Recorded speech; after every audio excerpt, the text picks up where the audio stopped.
کیفیات کو بعض لوگ بہت اہمیت دیتے ہیں، تو اس کو بہت اہمیت نہیں دینی بھائی. اچھی کیفیات ہوں تو اتنی اہمیت دیں کہ شکر کر، لیکن اس سے زیادہ اہمیت، بہت زیادہ اہمیت کہ یہ کیا ہے، اس میں غور خوض، یہ کیا ہے کیفیات، یہ ایسا ویسا، بس اس کی ضرورت کیا ہے؟ خدا نے اپنی یاد کے لیے پیدا کیا ہے، وہ کیفیات میں غور خوض کیا جا رہا ہے بہت زیادہ، تو پتہ چلا عجب میں مبتلا ہو گیا، بڑائی میں، کہ میں تو غوث بن گیا ہوں. اب تو غوث سے بھی آگے جا رہا ہوں. غوث تو میں پچھلے سال تھا، ابھی تو میں پتہ نہیں کون سے مقام پر ہوں. اولیاء اللہ کو بھی نہیں پتا وہ مقام جس مقام پہ میں ہوں.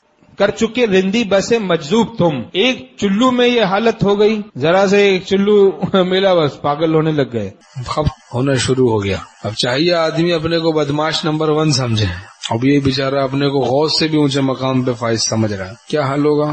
کہ کیفیات کو بہت اہمیت نہ دیں بھائی. ہاں اچھی کیفیات ہیں تو شکر کریں، بری کیفیت ہے تو توجہ نہ کریں. گناہ اس کا سبب ہے تو گناہ سے بچیں، بری کیفیت کا سبب گناہ ہے تو گناہ سے بچیں. تو کیفیات محمود ہیں، مقصود نہیں. اچھی ہیں، نعمت ہیں، شکر کریں، مقصود نہیں. اصل عمل ہے تقویٰ، تقویٰ ہے تو سب کچھ ہے. تو بہرحال غیر اختیاری چیزوں کو علامت کمال نہیں سمجھنا ہے. کوئی اچھا خواب دیکھ لیا، بہت بڑا کمال سمجھ کے غافل ہو گئے خدا سے، عجب اور بڑائی میں مبتلا ہو گئے، تو اس کو اچھے خواب نے تو غفلت میں، گناہ میں مبتلا کر دیا اپنی غفلت کی وجہ سے. تو شکر کرنا ہے، شکر.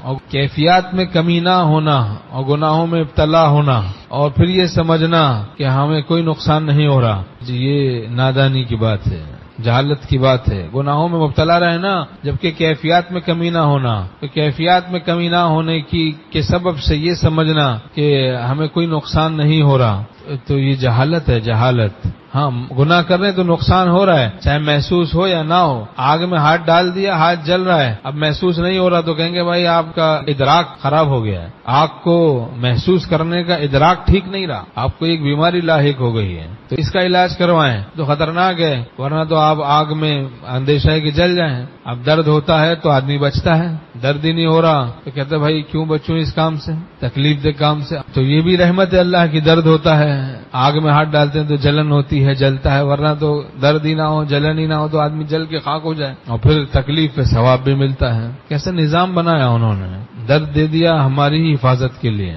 جہاں سے گناہوں سے بچنا ملے، ایک بھی کیفیت نہ ملے، سمجھ لیں خالص دین مل رہا ہے، اور کیفیات بھی مل جائیں تو کوئی بات نہیں بھائی، نور علی نور. اور لاکھ کیفیات ملے ہیں لیکن گناہوں سے نہ بچنا سکھایا جائے تو یہ محض کیفیات تو دین نہیں. وہ تو سانپ پر بھی طاری ہوتی ہے، حال طاری ہو گیا، کیا ولی اللہ صاحب نسبت ہو گیا سانپ.